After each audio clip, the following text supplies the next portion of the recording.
All right, ready to unlock some serious self-care wisdom? Let's do it. Today we're diving into Chapter 3 of Age Well, Live Fully. It's full of strategies to boost your mental, physical, and emotional well-being. Think of it as a blueprint for feeling amazing. Inside and out. That's right. And what I love about this chapter is how practical it is. It really gets into things we can actually do, like silencing that inner critic. Oh, I need that. And harnessing the power of our thoughts. Yes.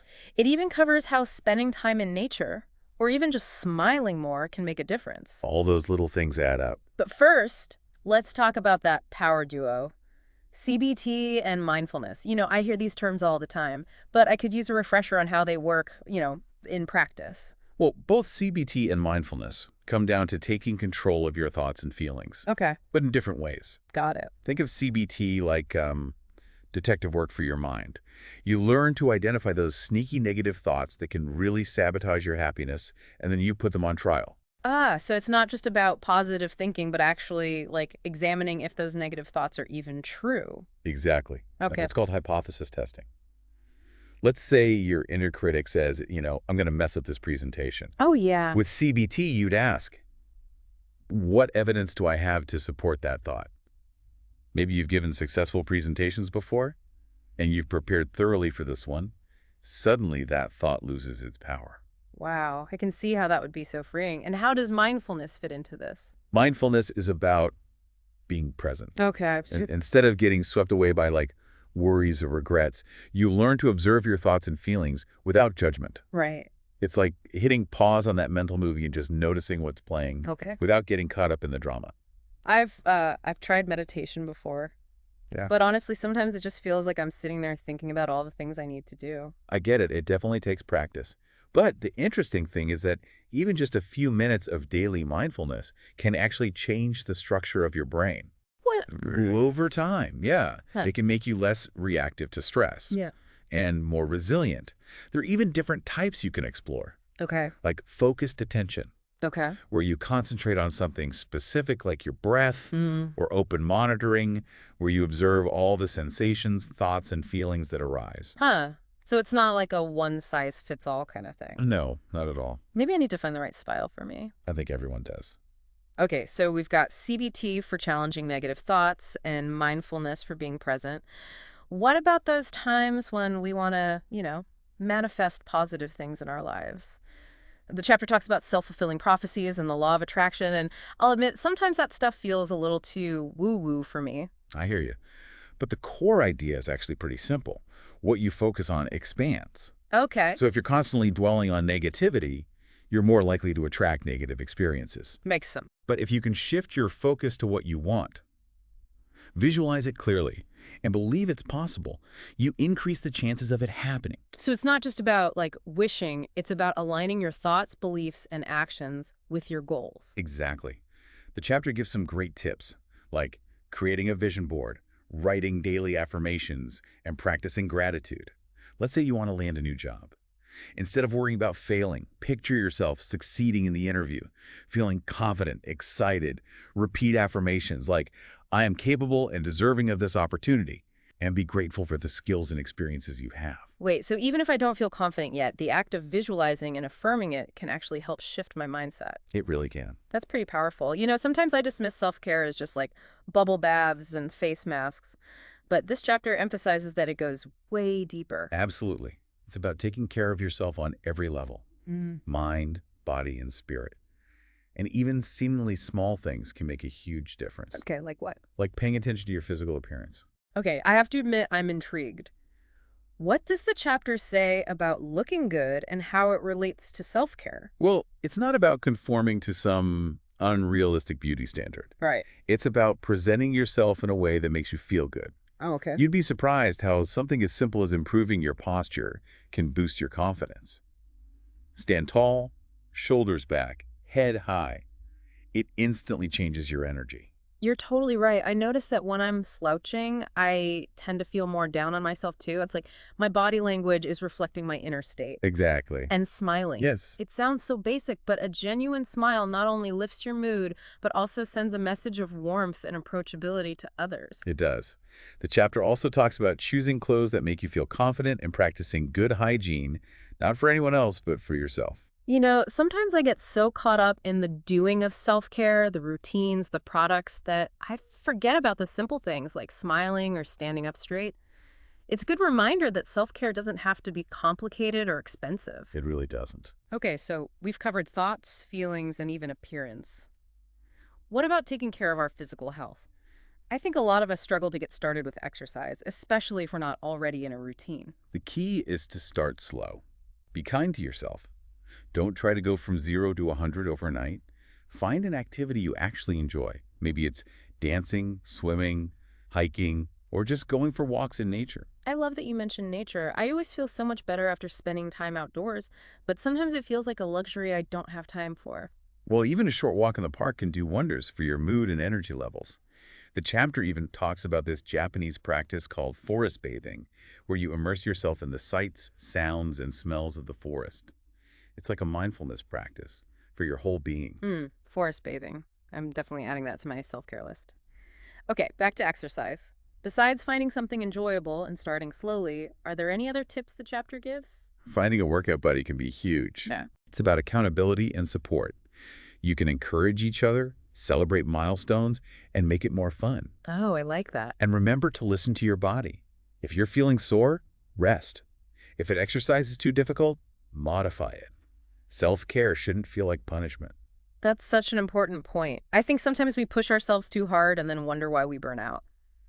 All right, I'm feeling energized already just talking about all this. That's the beauty of self-care. It's not just about fixing what's wrong. Right. It's about nurturing and celebrating all aspects of yourself. Speaking of things that can weigh us down, let's talk about regrets. I think everyone has things they wish they had done differently, but how do we move on without letting those regrets consume us? Regrets are a natural part of life, but it's what we do with them that matters. The chapter highlights the importance of accepting the past. You can't change what's happened, but you can choose to learn from it and move forward. That's easier said than done, though, right? Sometimes it feels like those regrets are stuck on replay in my mind. I understand. But holding on to anger and resentment only hurts you in the long run. The chapter talks about the importance of forgiveness, Okay. both for yourself and others.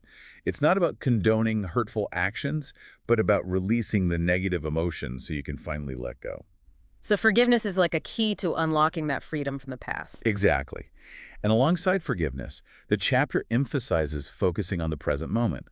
The past is gone, the future is uncertain, all we have is now.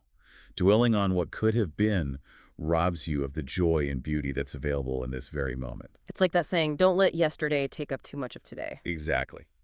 And speaking of cultivating a more positive mindset, the chapter delves into the power of gratitude and self-compassion, two things that I think a lot of us could use more of. Absolutely. Gratitude is about shifting your focus to what you have rather than what you lack. Take a few minutes each day to appreciate the good things, big or small. Maybe it's the roof over your head, the delicious meal you just ate, or a simple act of kindness from a stranger. Sometimes I get so caught up in my to-do list that I forget to pause and appreciate those little things. We all do it. But even small moments of gratitude can make a big difference in your overall happiness.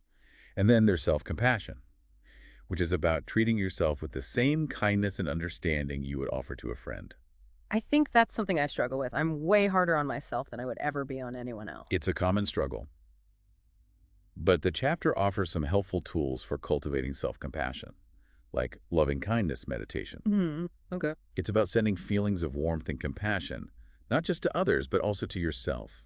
Imagine saying to yourself, may I be well, may I be happy, may I be peaceful. Wow, I've never thought about it that way. It's almost like reprogramming your inner critic to be your inner cheerleader.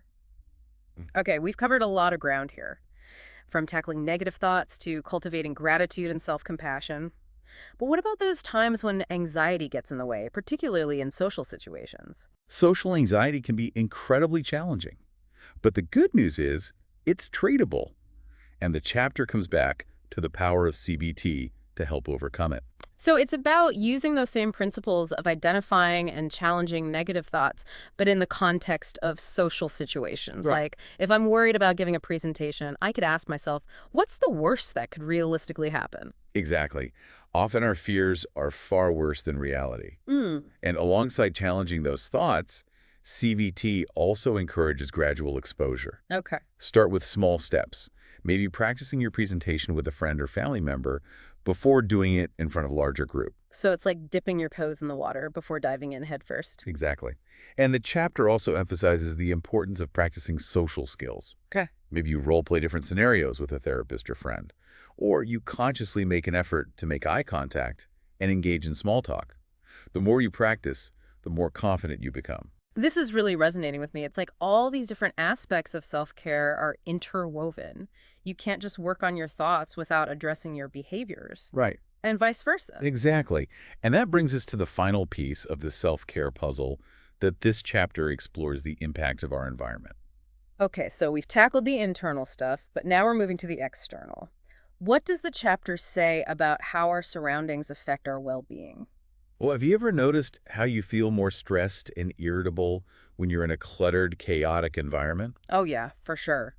Or how being in nature instantly lifts your spirits? Yes. Our surroundings have a profound impact on our mood and energy That levels. makes so much sense. I know when my apartment is a mess, it's like my mind can't relax either. But Mm. what can we do about it, especially if we live in a busy city or don't have a lot of control over our environment? The chapter has some great advice for creating a haven for self-care, even in the midst of chaos.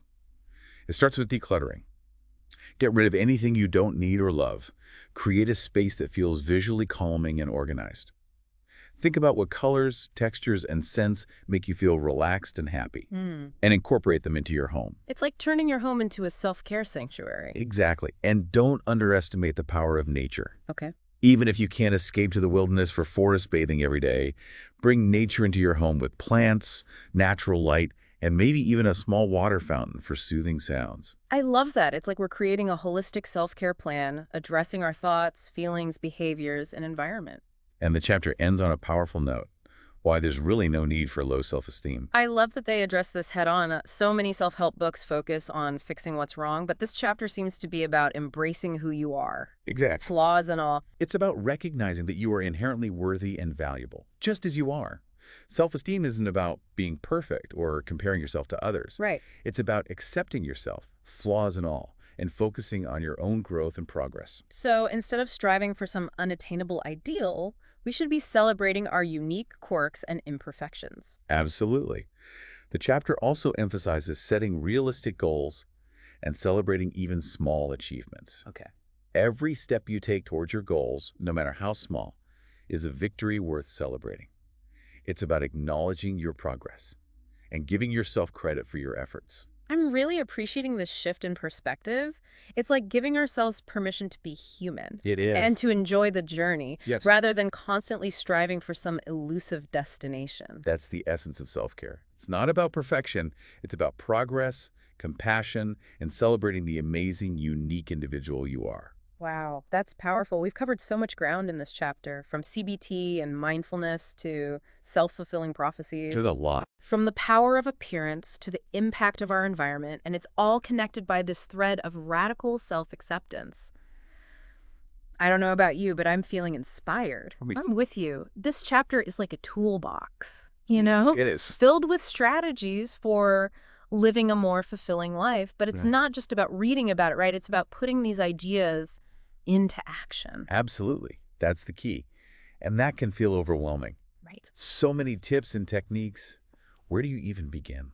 That's a great point. Maybe we can zoom back in on a few takeaways Sure. and talk about how to actually integrate them, into our lives. We've already talked about the power of CBT, Yes. but could you give us an example of how someone might use hypothesis testing to challenge a negative thought? Sure. Let's imagine someone struggling with social anxiety. They might have the thought, everyone's judging me. Oh, I've been there. When they walk into a room with hypothesis testing, they'd ask, what evidence do I have to support that thought? Do they have actual proof that everyone is staring at them, Right. whispering about them? Or are they projecting their own insecurities onto others?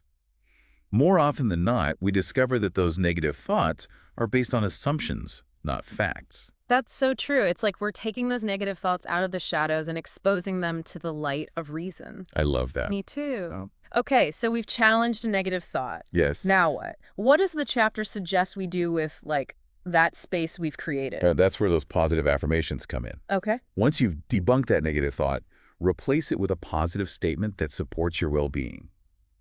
So instead of everyone's judging me, you might say, I am interesting and engaging.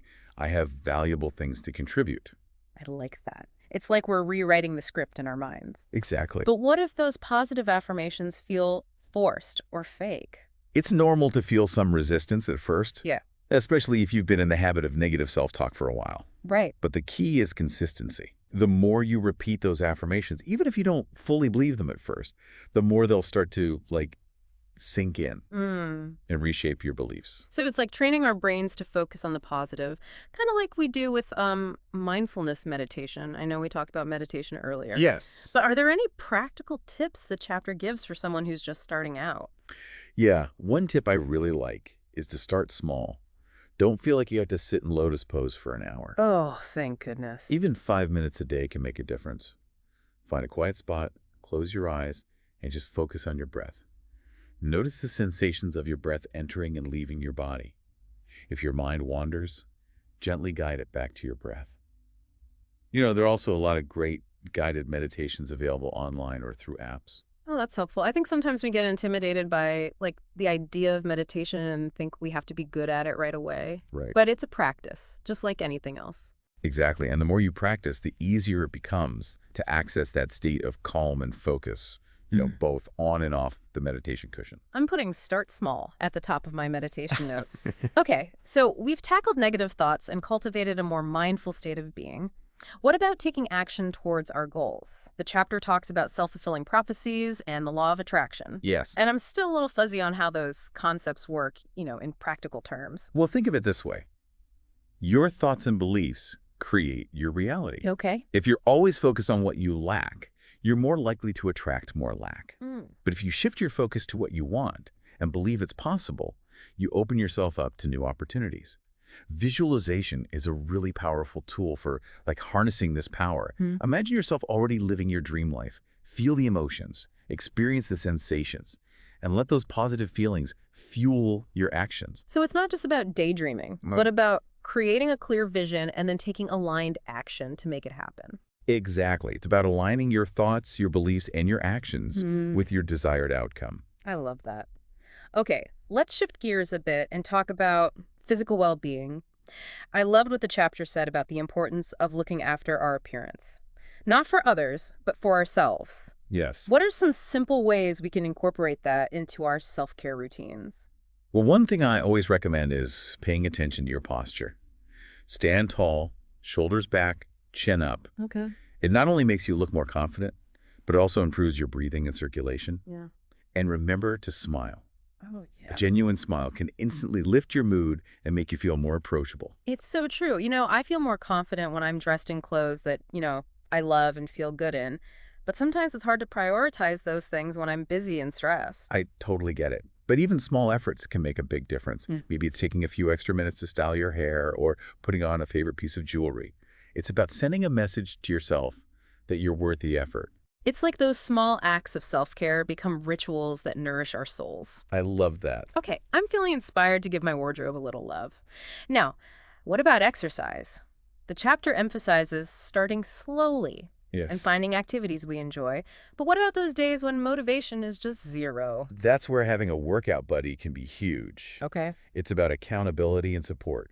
You can encourage each other, celebrate milestones, make the whole experience more fun. Oh, I like that. I know I'm way more likely to stick with an exercise routine if I have someone, to share the journey with. Me too. And it's not just about hitting the gym, right? The chapter encourages us to find ways to move our bodies that feel good and sustainable. Exactly. Maybe it's dancing, swimming, hiking, or just taking a brisk walk in nature. Yeah. The key is to find something that brings you joy and that you can incorporate into your life, realistically. All right. I'm adding find a workout buddy and embrace joyful movement to my self-care action plan. This chapter has been such a goldmine of practical tips. But what about those times when we're feeling weighed down by regrets? I think everyone has things they wish they had done differently. But Mhm. how do we move on without letting those regrets consume us? Regrets are a natural part of life. Right. We all make mistakes. But the chapter reminds us that dwelling on the past prevents us from fully embracing the present. The first step is to just accept what's happened. Okay. You can't change the past, but you can choose to learn from it and move forward. That's easier said than done, right? Sometimes those regrets feel like, they have a grip on me. I hear you. Mhm. But holding on to anger and resentment only hurts you in the long run. The chapter emphasizes the importance of forgiveness. Okay. Forgive yourself for the mistakes you've made. And if possible, forgive those who have hurt you. It's not about condoning hurtful actions, but about releasing those negative emotions so you can finally let go. So forgiveness is like a key to unlocking freedom from the past. Exactly. And along with forgiveness, focus on the present moment. Dwelling on what could have been robs you of the joy and beauty that's available right now. I love that reminder. It's so easy to get caught up in the, woulda, coulda, shouldas and miss out on what's right in front of us. And speaking of cultivating a more positive mindset, this chapter really dives deep into the power of gratitude and self-compassion. It does. Two things that I think a lot of us could use more of. Absolutely. Gratitude is about shifting your focus to what you have rather than what you lack. Take a few minutes each day to appreciate the good things in your life, big or small. Maybe it's a warm cup of coffee in the morning, a supportive friend, or a moment of peace and quiet. It's amazing how much those little moments can lift our spirits when we take the time to appreciate them. And what about self-compassion? It's a concept I've been trying to wrap my head around lately. Well, it's simply about treating yourself with the same kindness and understanding you would offer to a good friend. Right. We're often much harder on ourselves than we would ever be on anyone else. The chapter suggests practicing um, loving kindness meditation to cultivate self-compassion. It's about sending feelings of warmth and compassion, not just to others, but also to yourself. So it's like giving ourselves permission to be imperfect, to make mistakes, and to still be worthy of love and kindness. Exactly. And when we can offer that compassion to ourselves, it becomes easier to extend it to others too. It's like self-care is a ripple effect, starting with ourselves and extending outwards. We've covered a lot of ground here, from tackling negative thoughts to cultivating gratitude and self-compassion. We have. But what about those times when anxiety gets in the way, particularly in social situations? Social anxiety can be incredibly challenging, but the good news is it's treatable. Mhm. And the chapter highlights the power of CBT for overcoming it. So it's about using those same principles of identifying and challenging negative thoughts, but in the context of social situations. Right. Like if I'm worried about attending a networking event, I could ask myself, what's the worst that could realistically happen? Exactly. Often, our fears are far worse than the reality. And alongside challenging those thoughts, CBT encourages gradual exposure. Start with small steps, maybe practicing conversation starters with a friend, or attending a smaller gathering before tackling a bigger event. So it's like dipping your toes in the water before diving in headfirst. Exactly. And the chapter also emphasizes the importance of practicing social skills. Maybe you role-play different scenarios with a therapist or friend. Or you make an effort to make eye contact and engage in small talk. The more you practice, the more confident you become. Okay, so it's a combination of challenging thoughts, gradual exposure, and building those social skills. It's like a three-pronged approach to tackling social anxiety. You got it. And remember, progress takes time and effort. Be patient with yourself and celebrate every step forward. That's such an important reminder. We're not looking for perfection, just progress. All right, this chapter has been a gold mine of practical wisdom, but we've still got one more piece to explore. I was skeptical at first about how much my environment could actually impact my self-care. Yeah. But after hearing what the chapter had to say, I'm convinced. It's one of those things you don't really realize until you start paying attention. Yeah. Think about it. You walk into a beautifully organized, clean space, and you instantly feel calmer.